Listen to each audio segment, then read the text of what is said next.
Hello, everyone. Welcome to the first all sports podcast.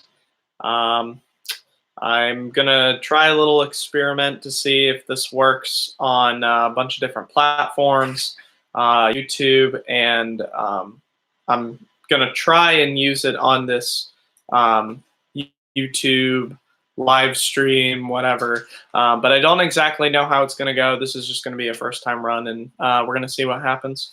Let me just camera a little bit. So this is the All Sports Podcast. If you don't know, I have the channel trailer in the description. If you're wondering if you have any other questions about what I do, I'm very, very excited to see what happens. And let's just get into some of the stuff that I have planned. I have a full slate from news topics. And the big topic of the day will be the how to fix the college football playoff. I know that's a very big topic, but let's just get into the news. So finally, Drew Brees comes back from injury. Oh God, I feel like Drew Brees just doesn't get enough respect from most of the people that are, whenever people come up in GOAT conversation, you have Rodgers and Brady and Marino and Elway and just a bunch of people, a bunch of names. Even Favre gets mixed into that conversation from time to time. And I think it's really disrespectful to not include Drew Brees because I think what he's been able to do with so many different rosters, so many different teams with in the Saints organization, it's just not it's not possible, especially an organization who has been the bottom of the league for since he got there. Really, I mean, their best quarterback since him was Jeff Blake. It's just I rate him so highly above everybody else. Of course, with the exception of Brady and Elway. I do think Elway and Brady are number one and number two. And then I definitely think just because Elway was able to keep going back to those Super Bowl games, and of course Brady has 6 rings. So, but gosh, I love what the Saints are doing. I was super impressed with the production that they still had with Teddy Bridgewater still at the helm. It was insane that he would come into that offense because I assumed they would at least they would their record with Teddy Bridgewater would be at 500, but just the fact that they could keep the momentum and now Brees is back. I honestly, my Super Bowl prediction from today is Saints and Patriots, and that is and I like Jimmy G and I like the 49ers and I like the way that they're running their offense.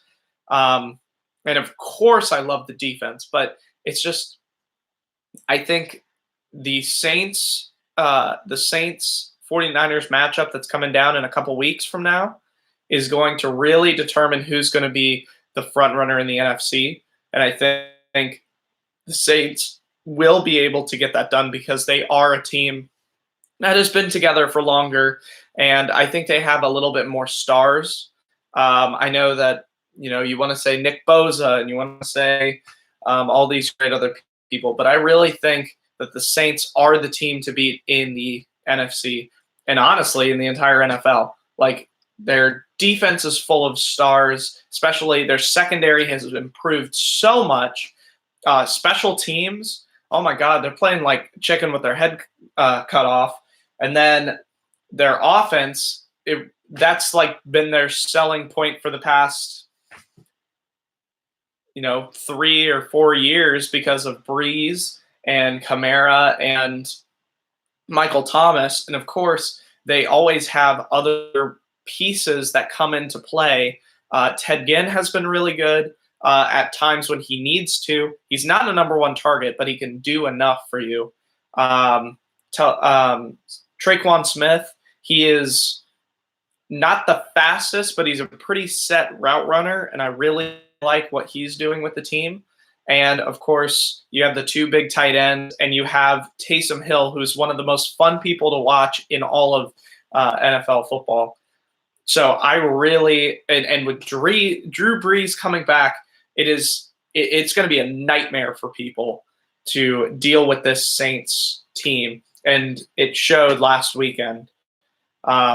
Because Drew Brees put up almost 400 yards passing, and with his tight end out, with his star running back out, and him coming back off of a bad 5-week injury. So I really think people are going to have to say, okay, the Saints are probably one of the best team, if not the best team in the NFC, and maybe even in the entire NFL. So I'm going to switch to this. College football is probably my favorite sport. Yeah, I'd probably say it's my favorite sport to watch. I love everything about college football except for 2 things, and I will go into that later on in the video. But gosh, there was a week of upsets this week, and it made me so happy because whenever I see an upset in any kind of sport, I always get very excited. And I'll definitely be talking about some more upsets that happened this week. But there were several upsets that I charted. We have K-State over OU, number 5 OU. TCU over Texas, number 15 Texas. Michigan over number 8 Notre Dame. Oklahoma State over Iowa State, who ranked 23, and UCLA over ASU, and the Sun Devils were ranked 24. So this is what I love about college football. Anybody can win any given day because none of the players are polished. Even if you look at Alabama or LSU or Clemson, the entire sport is full of unpolished players that just need to be melded and then sent to the NFL. So there's always stars. There's always, you got J.K. Dobbins, and you got Ito Benjamin, and you have Chase Young and Dylan Moses until he was injured. Most of Oregon's O-line. You have players that are making to become better players, but you don't always the level of play is not perfect. And that's what makes it so good, because you're able to just strip away all of that and put so much emotion and care into what you're doing actually on the football field. And with some of these upsets, I'm going to go through it. OU, you lost to K-State. I know I just talked about how it's okay if you get upset because it's college football is made to have upsets because everybody's still a kid, but you lose to K-State. I didn't expect K-State to be a contender in the Big 12. I knew that Iowa State would be a big contender. I knew what else is there? I knew that Texas Tech would be really big. I knew that Oklahoma, of course, Texas would kind of bounce back from these couple of losses here, but they would definitely make a push. But in Baylor, I don't know, but Baylor is looking decent, way better than decent, actually. But I didn't think K-State would be able to keep up. Honestly, I thought Kansas was a better team than K-State. They're better coached, at least. But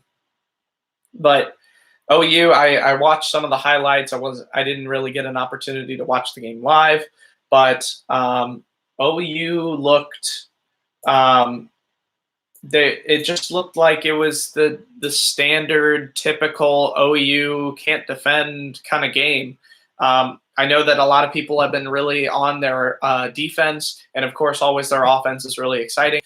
But I feel like they really want to be a kind of man coverage, get in your face, kind of dirty defense. But it doesn't seem like Oklahoma gets the personnel on defense that they always get on offense. I just don't know. I know they believe Bob Stoops is the D coordinator, and he might want to step down from that. But regardless, I was extremely surprised. Good job by K-State for being able to hold on to that game. TCU over Texas. Man, guys, I'm a very defensive-minded person when it comes to college football. It is really, really depressing watching Texas play. I was completely surprised that Texas has the uncanny ability to get all of these amazing, talented defensive players and not be able to teach them how to tackle. I mean, my God, it was the LSU game was a wake-up call, a really big wake-up call, because there was several touchdown passes that Joe Burrow should not have had. There was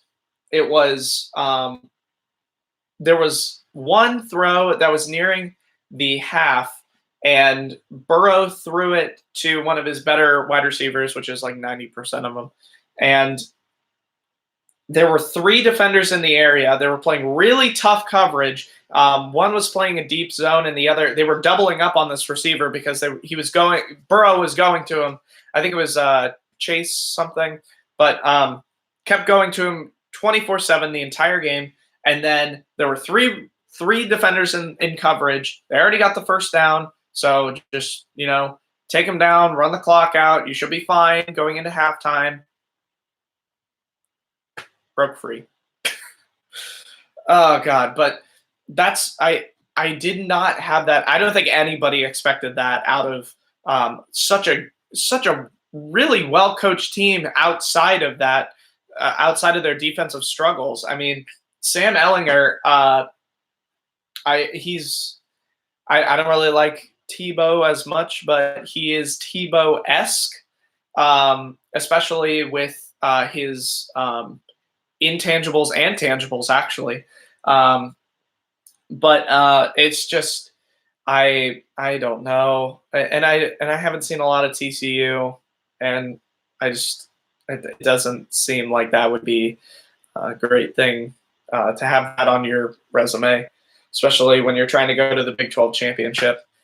Oklahoma State over ISU. I definitely did not see this coming because ISU I thought was really, really strong defensively. I thought they were really, really strong with their running back. Their running backs and quarterback could be like NFL level players. I definitely think Brock Purdy is kind of like in the same situation as Bengals backup quarterback Ryan Finley. I think that he's going to be a good late round pick. He's got a little bit of wheels to him, got a little bit of speed. He can definitely make plays with his feet, but he did not make enough plays with his feet. In Oklahoma State, I like Mike Gundy. I liked a couple of years ago with their secondary, how they kind of built that up to be their mainstay of the team. And I really like their wide receiver core, the running backs, and of course Rudolph, who played pretty okay last. He had a pick early, but I don't know. But regardless, very surprised because Oklahoma State hasn't had a good quarterback since Mason Rudolph, in my opinion. And I just would like to see Oklahoma State kind of develop. I don't really know if I could see them developing from this. just because they don't really have the talent at the moment. Um, Michigan over Notre Dame. This was the big one. I watched this game. I honestly don't really like either of the teams, based on my Ohio State fan in me, and also I think Notre Dame is a little overrated. Um, and it showed this weekend because Michigan walked into the big house in the home game, and it was a complete embarrassment by Notre Dame, or by Michigan. Sorry, I could not believe what I was watching. The Michigan offense was clicking on all cylinders, and I honestly got scared for my Buckeyes and for everybody else in the Big Ten that still has to play them. I was genuinely very surprised. I really hope that this was less of Notre Dame losing because Michigan's really good, and more of Notre Dame lost because they couldn't get their offense back on the field. I think Ian Book is a great, talented player, and I think he's a good leader. But I really don't trust his decision making a lot of the time. Quarterback for Notre Dame. I really like the Michigan wide receiver core has been getting tremendously better. Bell, I know he had that drop in the Penn State game. That was pretty important. That was like 90% of the game. And also Donovan Peoples-Jones could be a second-round steal. He is a big, big dude. And I would honestly like to see him in a Bengals uniform. But regardless, definitely I did not expect this game to be as close, and especially the running backs for Michigan. We came into this year and we knew Notre Dame's run defense was not going to be the same as it had in previous years. But you gotta stop. You gotta guard the run because that's 90% of the game. I'm a firm believer in if you stop the run, then nothing else will happen because the run game is so important to the game.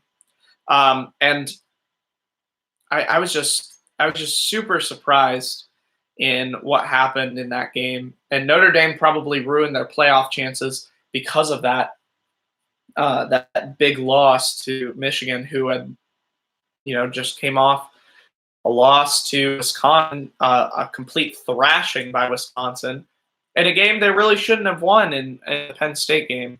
They didn't play well enough in the first half to really win that game. So if you see a theme between the Notre Dame game and the OU game, I kind of wanted to talk about the playoff implications to that. Notre Dame obviously is a big name school. OU is a big name school, and that really I don't want to cause controversy here, but it seems like for these past couple of years, and even since the beginning of the playoff in college football, we had teams that were not deserving to get in, but they were a bigger name and they were a bigger draw. If you look at the TCU, Baylor, Ohio State thing, I'm an Ohio State fan, and I thank the football gods out there that we got into the college football playoff. But honestly, if you look at our records and our strength of schedule, I mean, Baylor and TCU, probably TCU should have got in over Ohio State. I mean, it was early and didn't know, but people are going to want to watch the Bama, Ohio State, Nick Saban, Urban Meyer, Zeke Elliott versus Derrick Henry. People are going to want to watch that game, and they're not really going to watch TCU versus Alabama, Nick Saban versus the guy who needs to pull up his pants every 24 seconds. But anyways, I just think that both of those teams, Notre Dame and OU, are going to have some. They're not really going to have as much trouble making the college football playoff as people would have thought with this loss. Um, OU definitely could lose. The way that people are saying, and the way that the committee is showing, is that if you lose one game, it doesn't really matter as long as you just keep winning the rest of your games and winning your conference, then you'll be fine to make the playoffs. And also, granted, you're a big name school. So OU should be fine as long as they don't get any trouble by like whoever they play in the Big 12 championship. And the rest of their schedule seems that they've already played Texas.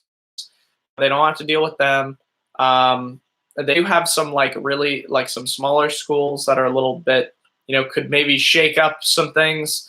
But I don't really see them, getting upset too much. And of course, for Notre Dame, honestly, I've talked to and I've seen news media people have really said that Notre Dame are going to have a big issue when trying to make the playoff just because they have those two losses. But really, I don't believe that it's going to really affect them too much. Just because you can say they were in a really close game with Georgia that came down to the wire. I know Georgia was dominating most of that game, but it was a close game by score.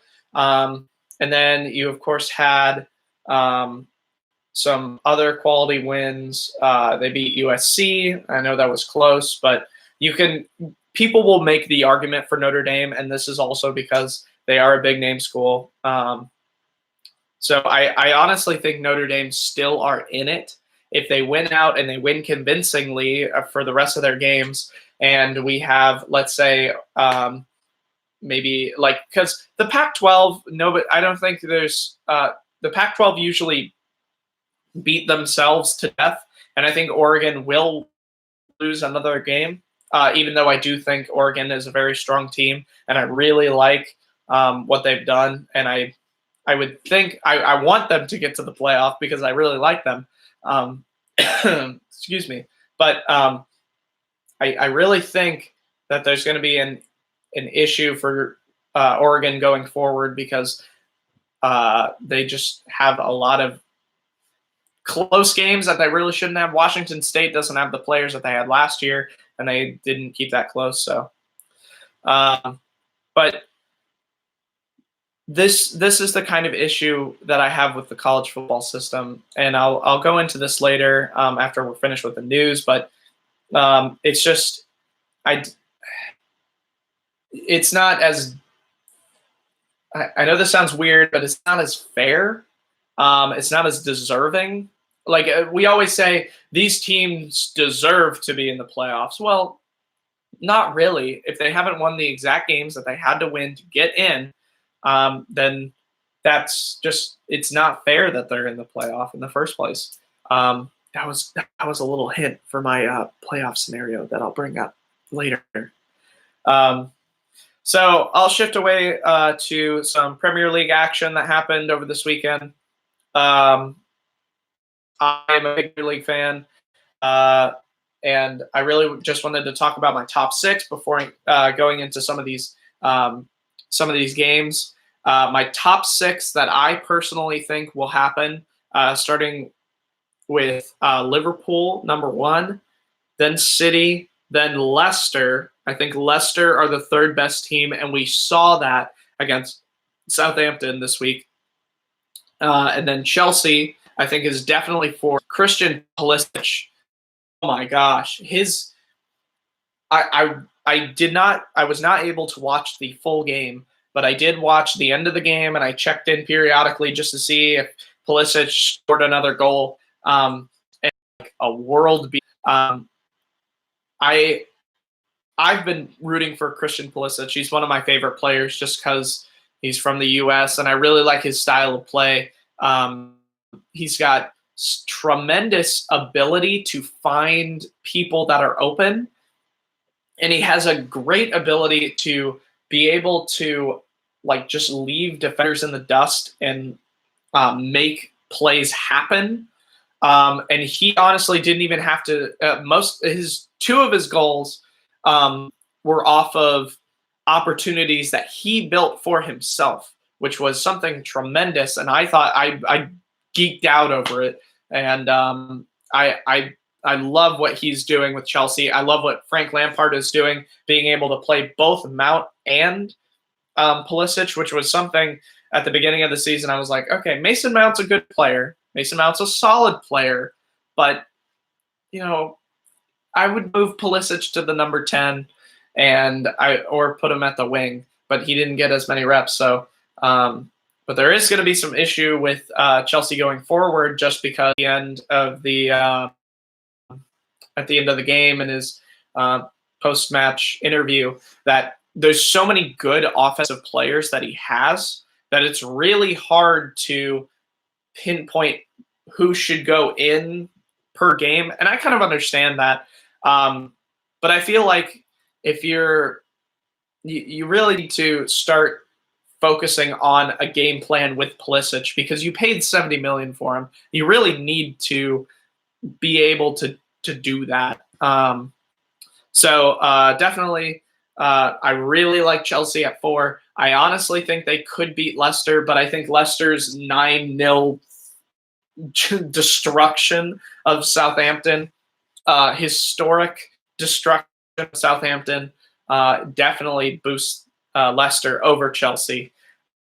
And Arsenal at 5. I have a lot of questions for Arsenal. Arsenal lose and tie so many games that they should be winning. It's really hard for me to give them any kind of top 4 quality when Chelsea and Liverpool are scoring goals and they're defending enough to keep themselves alive.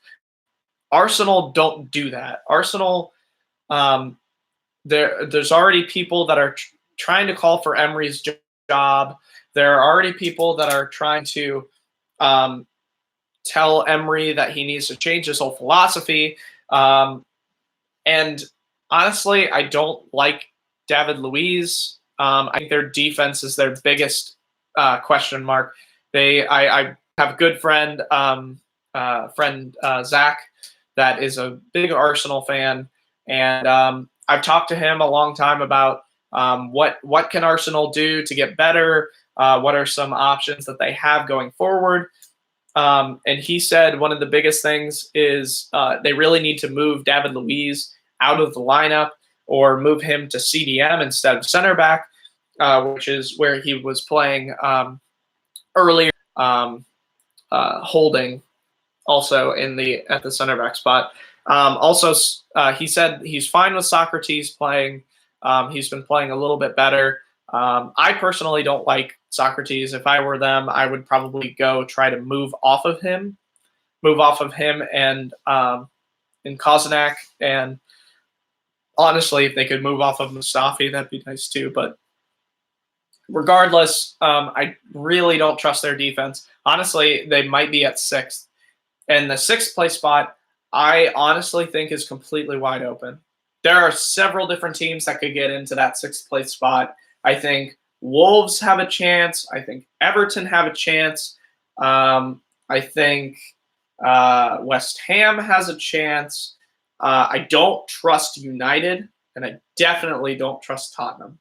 And I will explain why. And the issue is Tottenham have this problem where they have so many offensive players and they don't know what to do with them. Like Lucas Moura is a starter. Lucas Moura should be starting. He could be starting for 90%. If City got Lucas Moura today, they would be starting Lucas Moura. If Liverpool got Lucas Moura, they would be starting him today. And I just think that Kane and Son don't have any chemistry together. And that's really sad to say because they're both exceptional players. Kane has been top goal scorer for several times in his career, and Son is one of the best strikers in the Premier League. I it makes me really upset because I really like the that they play. I think their coach is getting unfair blame for this. It's just they need to move off of Kane and Son because they both are the number one. Like, get it to me so that I can put it in the back of the net. It's not.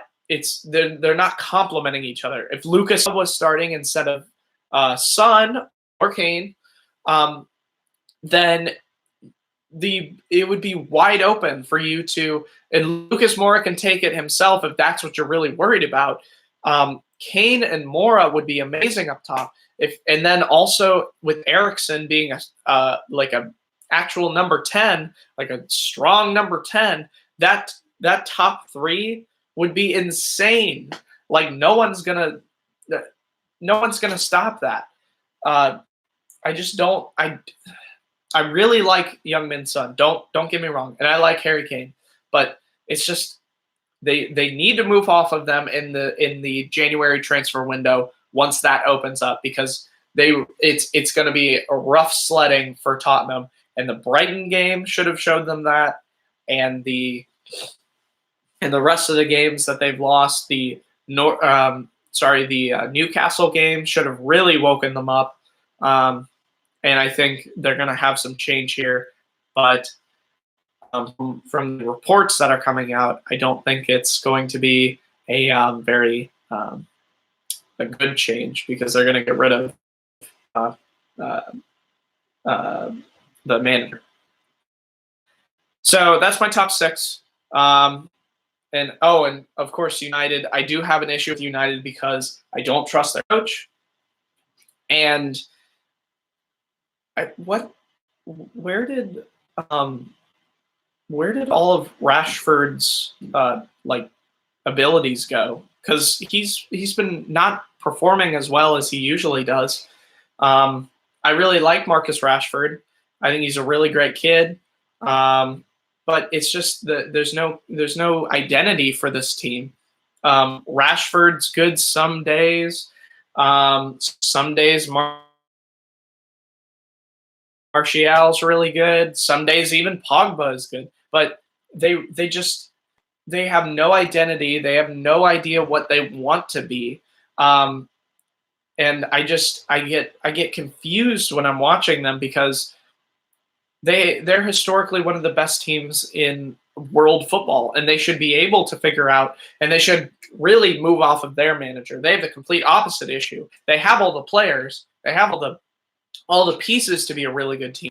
But if Mourinho were to come back, I know that's probably controversial, but if a real manager came back, like if Mourinho came back, or if they had a Pep Guardiola, or honestly, a name that wouldn't be that bad for United would be Chris Hughton. I don't know if I don't think they would take him because I think Chris Hughton is a smaller club that he came from Brighton. But I definitely think that if they just need an identity, Chris Hughton could give them an identity. Mourinho could give them an identity. If Zidane were to leave, or the Inter Milan guy manager were to leave, they would have a lot more identity with their team. I know that a lot of those are, they could park the bus, but I think definitely they could have an identity and be a way better team. To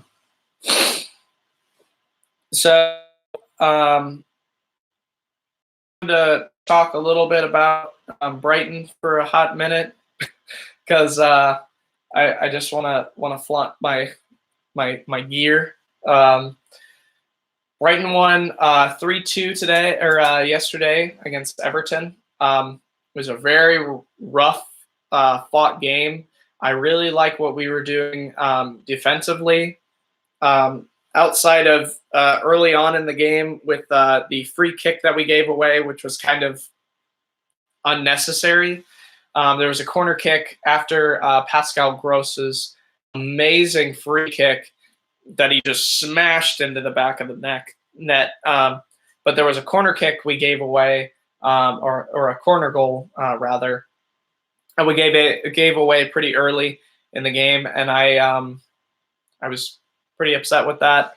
But I definitely like what Potter is doing, especially when we were really late in the game and we knew we had a chance to win the game. It was 2-2 tied up, and we needed just one play. Because the thing about Brighton is, if you don't know, they are like one play away from from getting a goal, like 24/7. And that was the issue that we had last year under Newton, is that we were always play away from making a goal.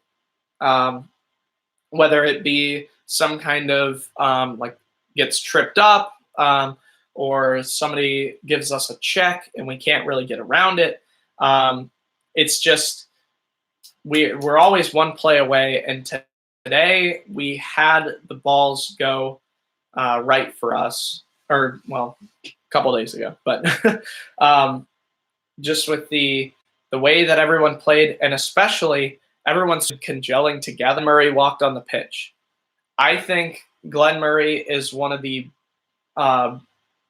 our better players, and we need to get him more on the pitch later on in games so that he can really rally the troops, get us together, and get us back into playing how we want to play.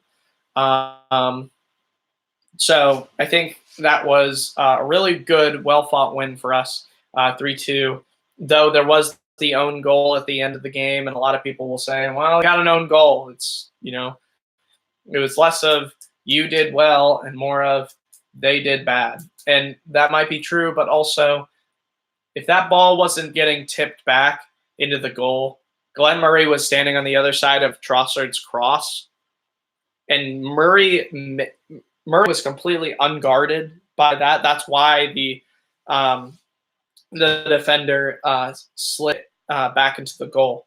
So definitely, Glenn Murray would have definitely stuck that on the back of the net. But regardless, so that's my top 6 of the Premier League. Whoops, I dropped my pen. And we'll kind of move over to some action that happened in the baseball realm.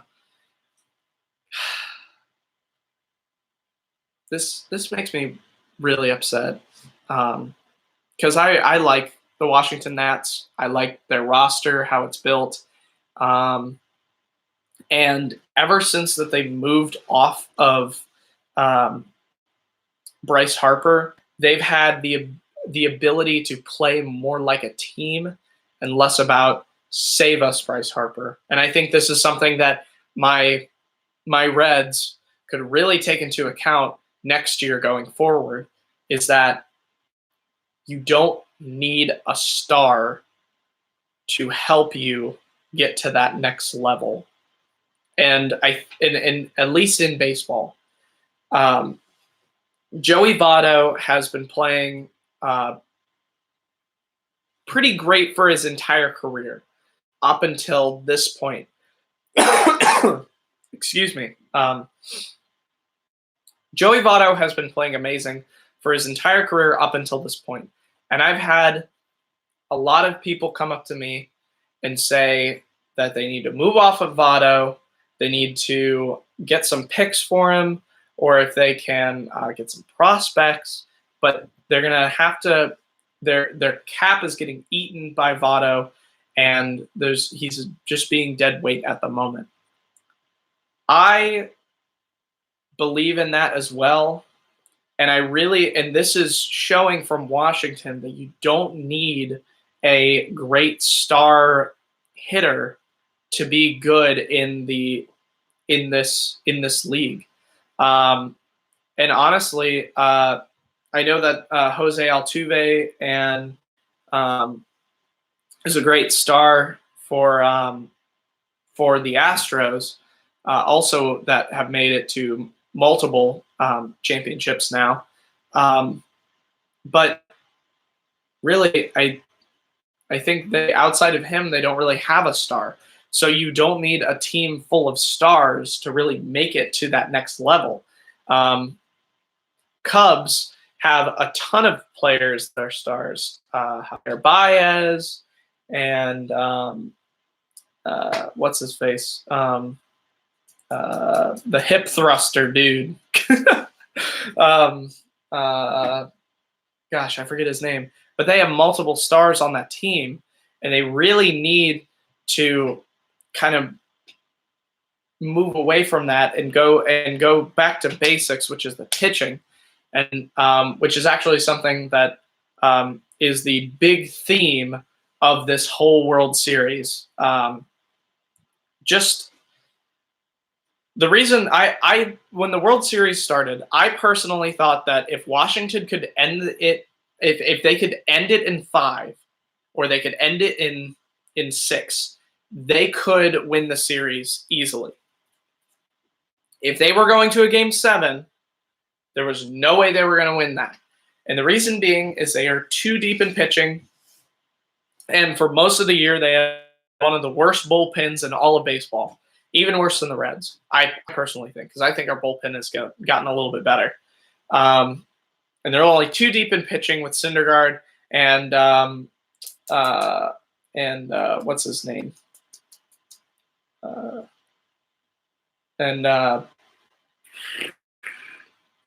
Shoot, I can't. Here's the thing about doing a sports podcast, especially with the amount of sports that I'm doing. There's so many names. It's really hard to get them all put together. Scherzer. Yeah. So with those two, they're very strong, and I really like what they do. But outside of them, I don't really have a lot going on. And especially when you look at the other side, when they have Cole, Greinke, and Verlander all in that pitching rotation. I mean, Cole didn't look great last night, but it doesn't matter because they also have a strong bullpen, and they're going to come back another night, and they're going to be able to have Verlander back. They could have Verlander back by tonight. I believe there's a game tonight, but they'll have him by next game, and Verlander's the best pitcher in all baseball. So I just think it's going to be really, really, really hard for the Nats to win now, especially being they got 2 games in the series, and now they're down 2 games.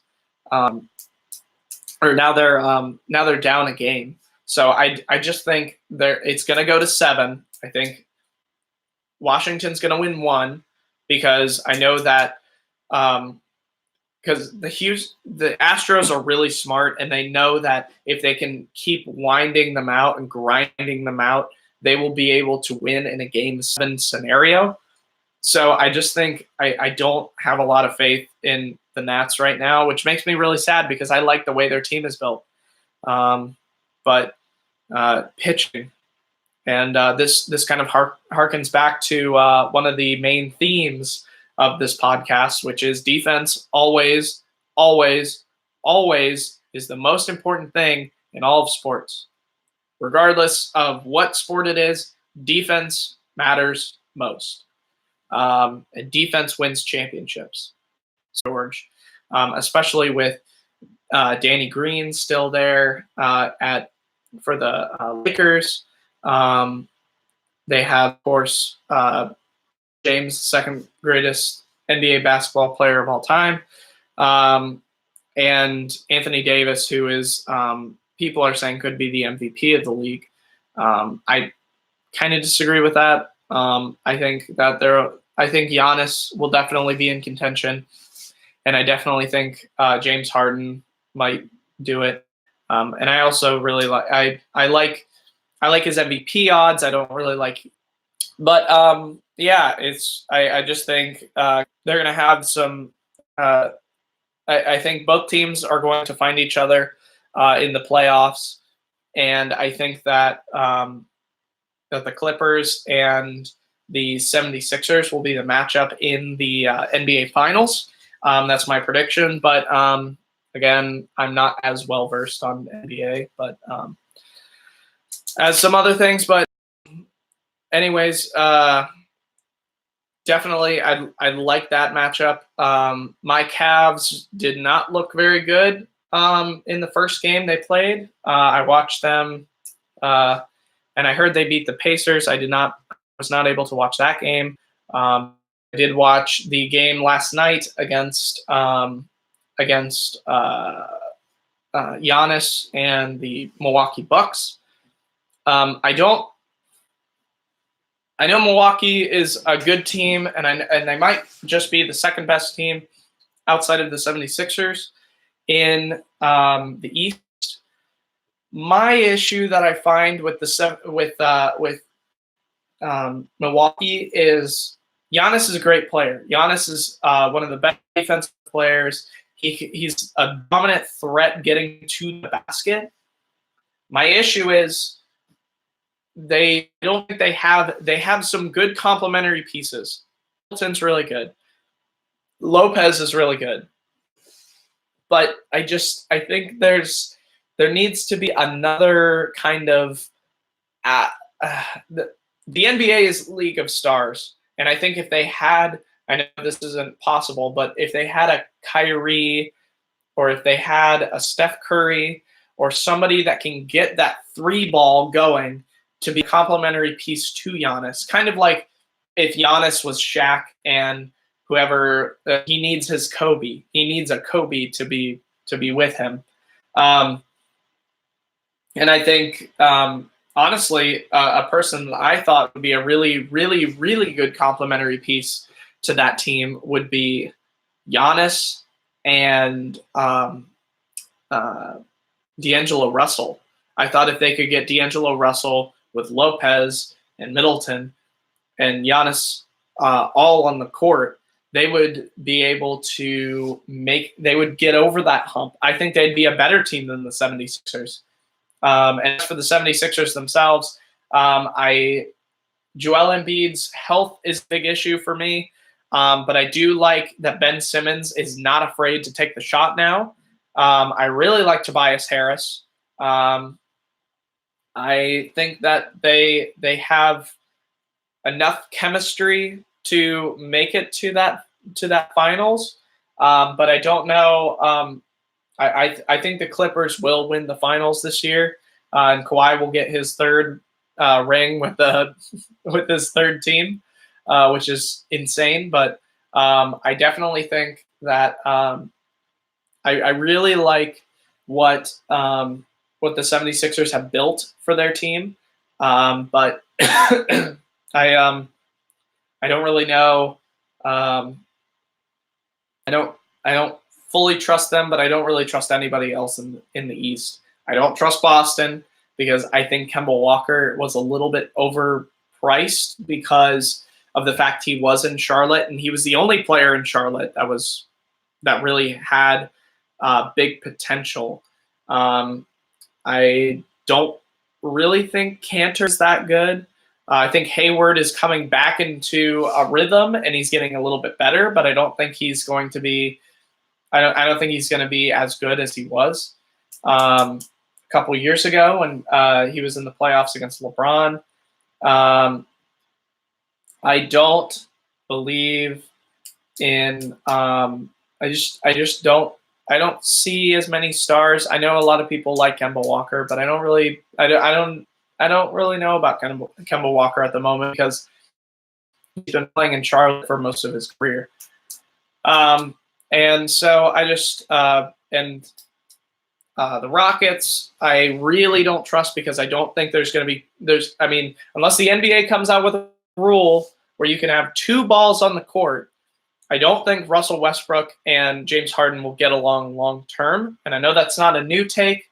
I know that's not a very cool take, but I do think that is going to be what happens, sadly, for that team.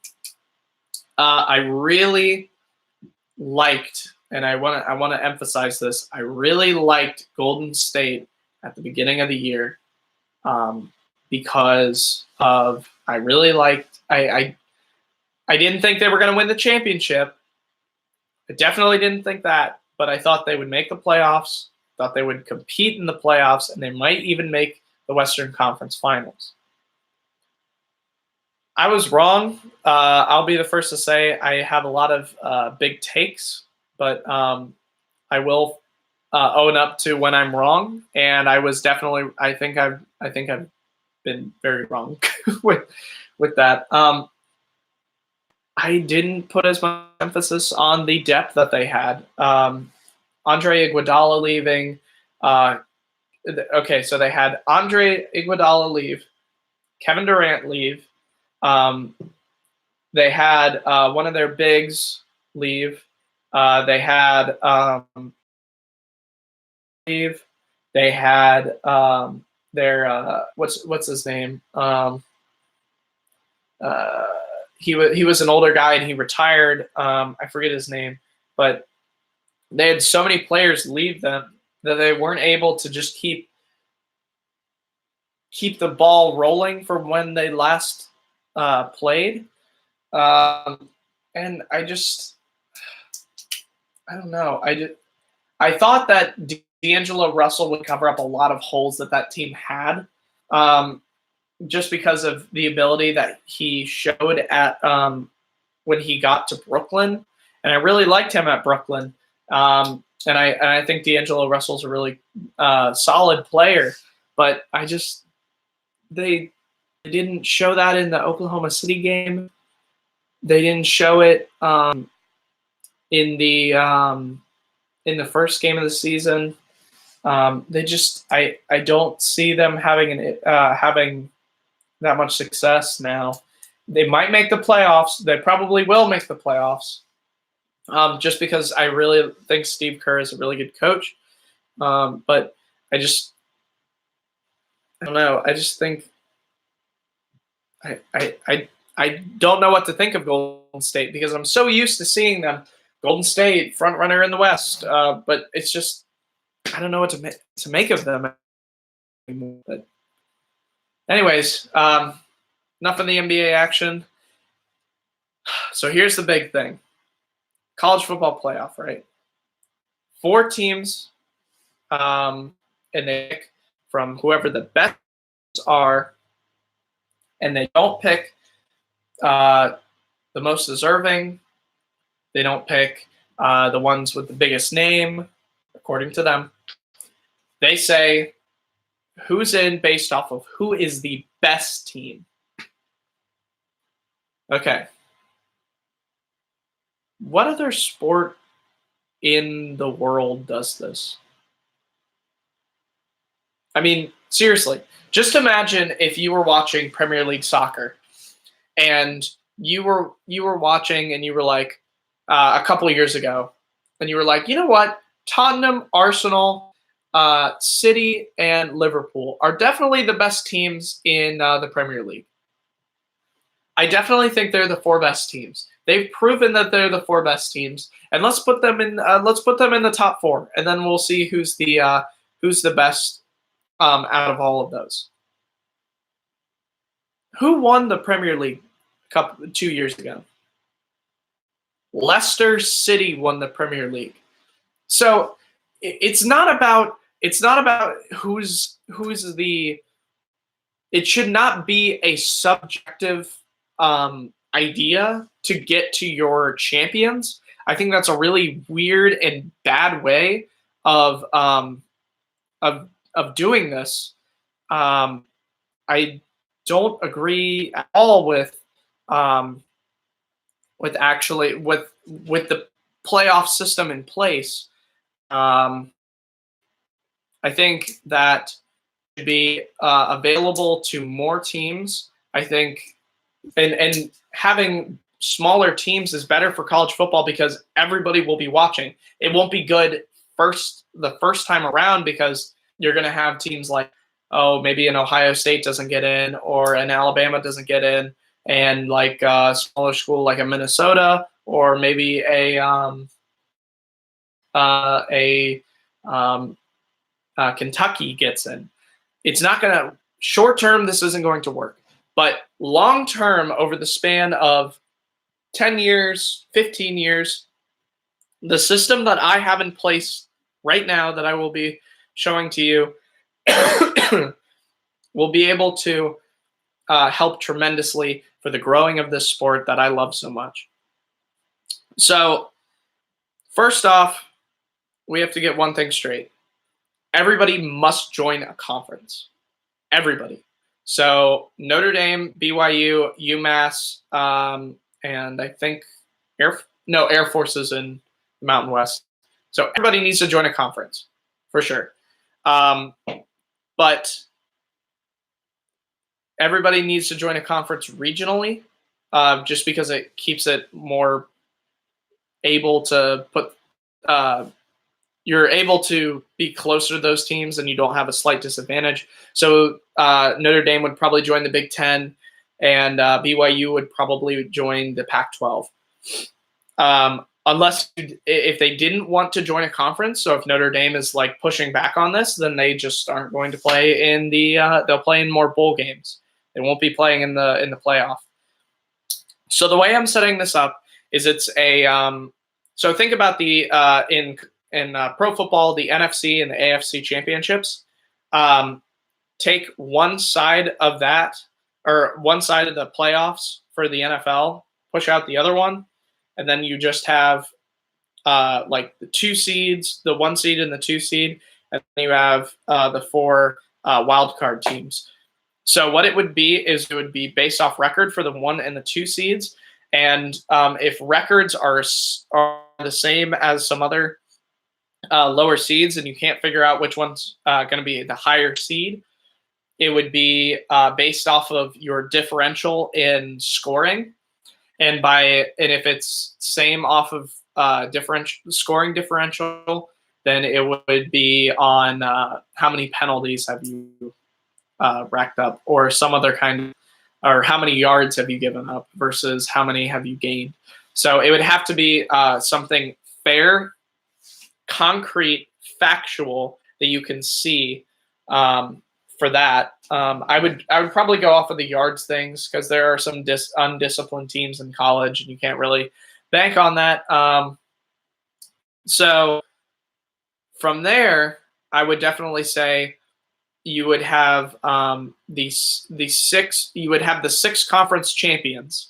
So it would be from the SEC, Pac-12, the ACC, the Big Ten, and the Big 12, and the American Conference. So you would have these 6 conferences, the Power 6, being able to play against each other in this sort of bracketed actual playoff, because this really isn't a playoff. It's just a semifinal game, and then you have your championship. A lot of people will push back on the American Conference, but I think this is as good a time of any to talk about how great the American Conference is currently. The Pac-12, if the Pac-12 is allowed to be in playoff contention, Washington has got in and Oregon has got in, so they are allowed to be in contention. Why aren't the American Conference allowed? I mean, they have way better teams currently than the Pac-12 and the ACC. UCF with their loss to Pitt, but that was a close game and it went down to the wire, and UCF should have won that game. They were big favorites to win that game. UC is I'm a UC fan. I think UC is completely deserving if they go undefeated to go to the national championship. If they beat Ohio State, if they beat all of these teams, they should 100% book their ticket to the national championship. UCF should have gotten into the national championship, and they would have with this playoff scenario. So it's the conference champions for each that get in. And the reason why I do that is because I really think that the ACC, if let's say we're going to take the ACC. So let's say if it's Pitt and Clemson in the championship game, and Pitt were to win that game against Clemson, they've beaten the teams that they had to get to that point, to get to that championship. They've done everything they needed to do in that game against Clemson to beat them. It's only fair and factual that they would then be able to compete in the biggest tournament in college football because they won in one of the biggest conferences in college football. It's completely insane to think that one day, if let's say that the SEC is the best conference in all of college football, and the Big 10, Big 12, ACC, and Pac-12 all just completely just don't do anything. Are we going to see a playoff with LSU, Alabama, Georgia, and Tennessee? Let's say in the future Tennessee gets really good. Are you kidding me? Well, then why not just have it be the SEC championship playoff? So it's not conducive to these teams. You want to give as many people a chance to really flourish, because the more that certain people in smaller towns get opportunities to be in contention for the playoffs, those teams will grow. Northwestern will grow.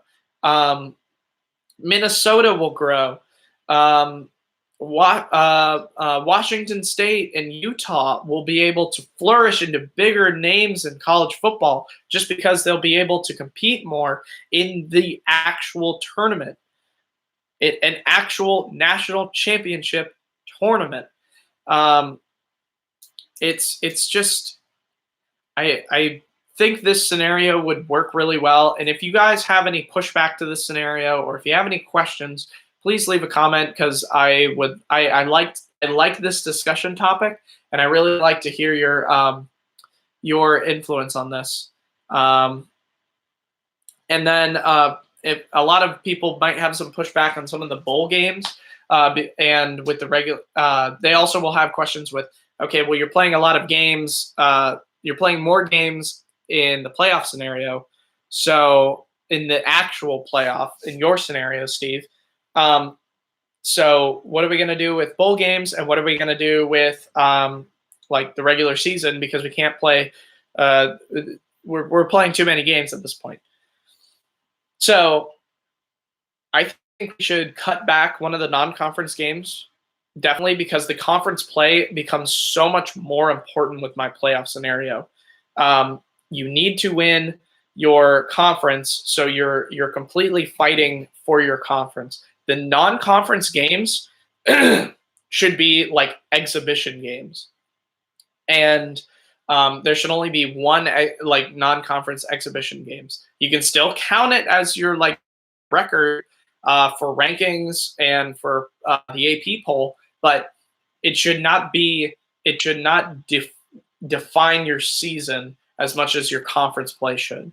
And then from there, because if you get a sample of like, ooh, here's a little taste of what maybe our national championship could look like this year, it's just going to be like, you're going to be either underwhelmed in that game, or you're going to be underwhelmed in the championship game. It's not going to be close both times. I guarantee that, because the teams will know each other, and they'll be able to, move off of certain tendencies that they've been working at.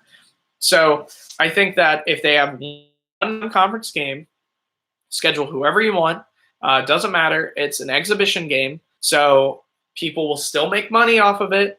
People will still go to this game. In the smaller schools, if you want to, like, let's say Alabama gets Citadel. Wow, why would Alabama put Citadel on their conference or on their non-conference slate? Because they'd get a free win. Anyways, but let's say they just put the Citadel on their non-conference play. So with that, with the Citadel there, they are able to be able to just drew with the Citadel in their non-conference play, they're able to get a free win. Basically, I don't know. I just drew a blank. I'm sorry. This is the first episode, so I'm kind of struggling through a couple of things, but I'm trying my best. I completely blacked out. Where am I? So we're doing the one non-conference game to basically just have the ability to not be weighed down by this. You make the regular season and the conference play more important. So that's why you do it.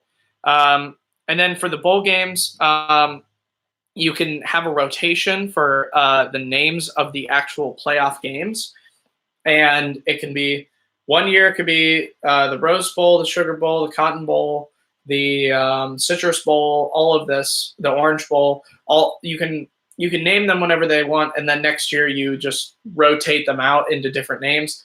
And honestly, if you want to have them sponsored by different people, that's completely fine too. If you want the Outback Bowl or the Hawaii Bowl or the Bahamas Bowl to kind of cycle in through that scenario, even though the Idaho Potato Bowl, whatever is you can cycle those out to be the bowl games, and you can make those on neutral sites, hopefully. I mean, I wouldn't want the Sugar Bowl to be like Texas to play in the Sugar Bowl because it's in Texas. I wouldn't want USC to play in the Rose Bowl because USC is like right next to the Rose Bowl. So I would rather have a rotation and make it hopefully either random or conscientious of what actually you want to like pick for. You make a conscientious decision between whoever's running college football to say, hey, we can't have Ohio State play in Columbus for the playoff semifinal or whatever. So that's my scenario. If you have any questions about it, post it in the comments, and I will definitely read those. I read all the comments you post, and yeah. This has been the first episode of the All Sports Podcast. I really enjoyed our time together. I will hopefully be trying to do these live around the same time, and then I'm trying to do these live, and then hopefully we can post these back onto YouTube for people to watch who haven't seen it. So thank you guys so much for watching. I am Steve Wellbaum shirt. But I'm not able, I told her that I'm not going to be wearing it until the Bengals actually win a football game. So once that happens, this shirt, this lovely, lovely shirt will be finally on me. So just be aware of that. And yeah, I think that's it. All right. You guys have a great day, and I will see you in the next podcast. Peace.